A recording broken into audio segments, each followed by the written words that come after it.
Here we have a new 2023 Hyundai Elantra. This one comes in the N-line trim level in Atlas white.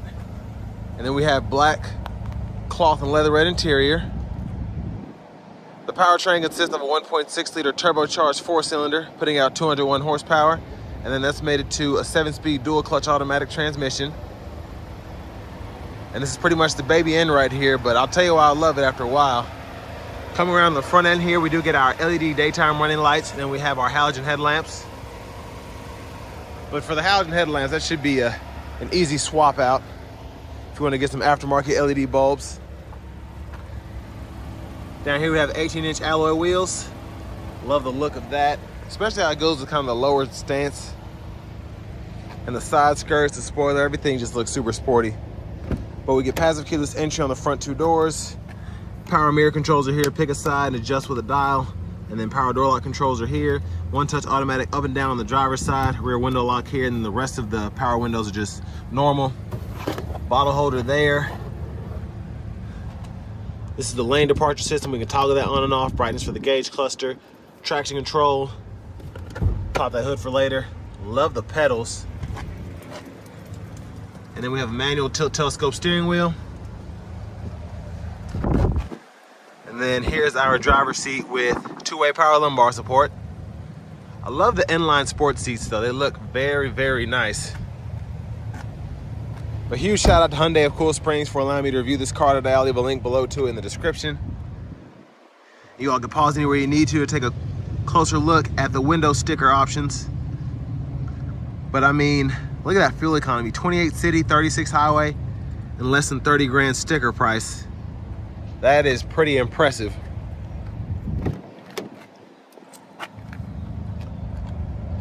But I have that seat up front adjusted for someone of my size, 6'3", longer legs, so this is what the rear leg room looks like.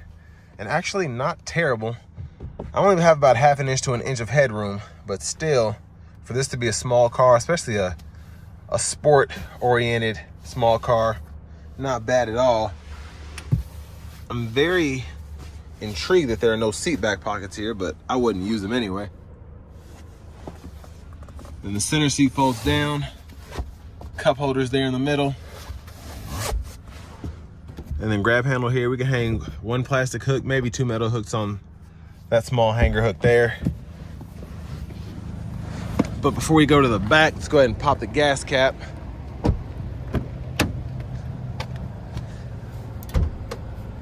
As well as the trunk. That gas cap's right there, and it should take regular, no problem.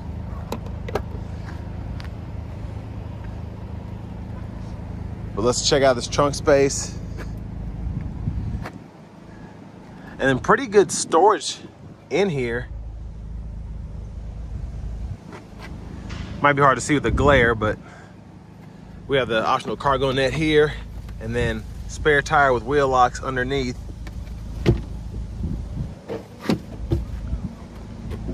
And then we're actually gonna pull this. This is how you fold down that rear seat, so we're gonna test that out. But love the styling of the back end, especially that diffuser down there. And that exhaust tip is very nice as well. And then if you want to pop the trunk from back here, there's the button for that.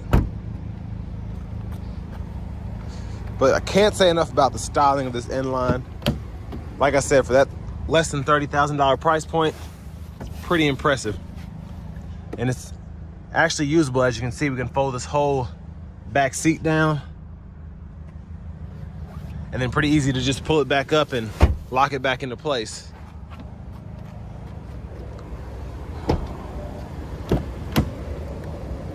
And then our front passenger seat is manual.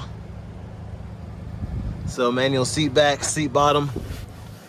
And then I love that we still have the side pockets here, just enough space for a phone. And then glove compartment, owner's manual's in there. Like the trim. And let's go ahead and pop this hood.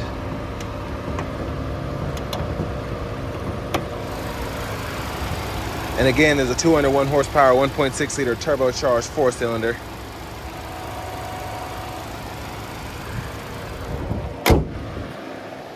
But let's go ahead and make our way to the driver's seat.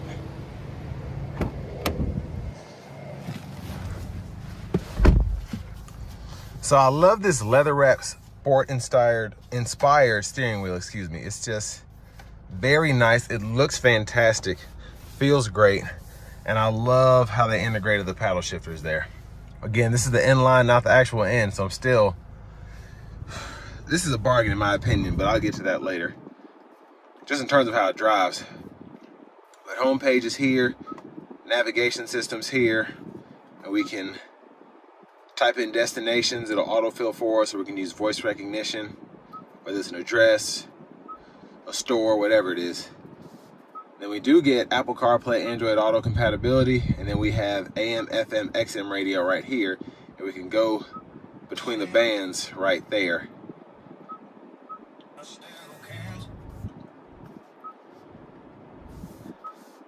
And then Bluetooth audio, you have Sounds of Nature as well. And you can hit this climate button and then it'll kind of show you what's going on with your system. But you have dual zone automatic climate controls, so we can sync, unsync at the touch of a button. We have 3 stages of auto, low, high, medium.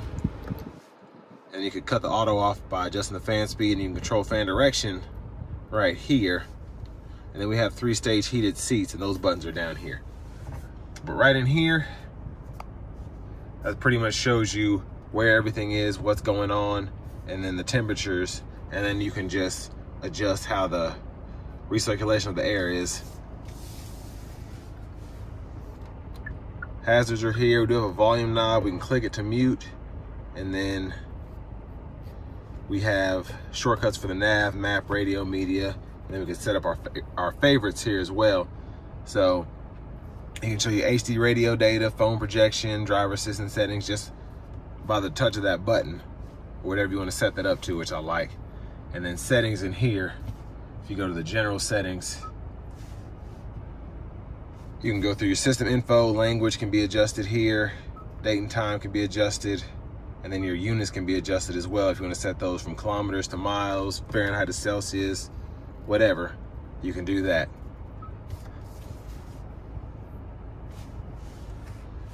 But down below here, we have a USB-A port, and that's for your Apple CarPlay, Android Auto. We have a USB charge port as well, then a 12-volt there. Nice size wireless charging pad. And then I can pull up our camera there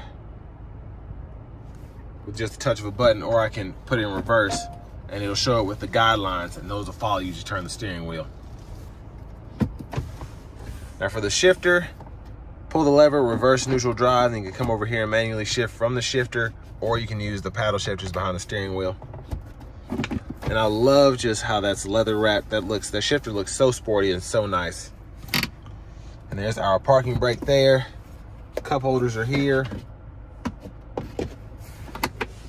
And then center console cubby space, decent size for a small car. Let's go ahead and open the sunshade, and then we'll pull that sunroof back. Nice touch to have on here.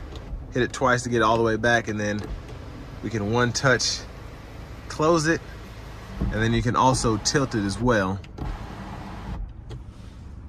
But there's a view of the back seat from up here.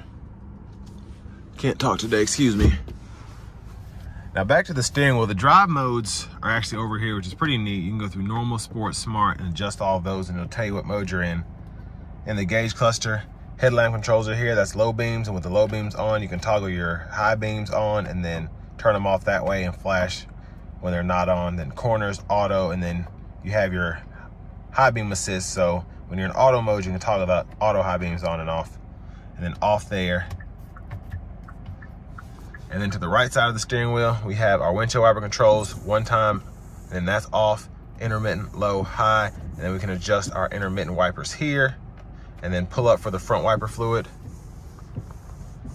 And then to the steering wheel, we have voice recognition here. Hit this mode button to go through your audio sources, and you can set that up as well, whether you want to just go through FM and Bluetooth, or if you want to go through USB, CarPlay, Android Auto, all of that, you can set that up.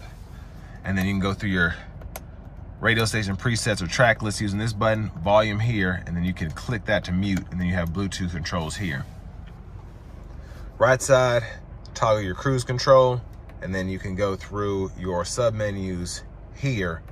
And when it's available, you can scroll through your sub menus using this arrow and this OK button right in here. So there are your tire pressure sensors, if you ever need those or want to see those. And then you can actually select contents and you can decide what you want up. So if you want everything up, just make sure all the boxes are checked. Or let's say you want to get rid of the attention level. So I like that capability there. And then you can use this for your cruise control. And then you have your lane centering, and then you can pause and resume the cruise there.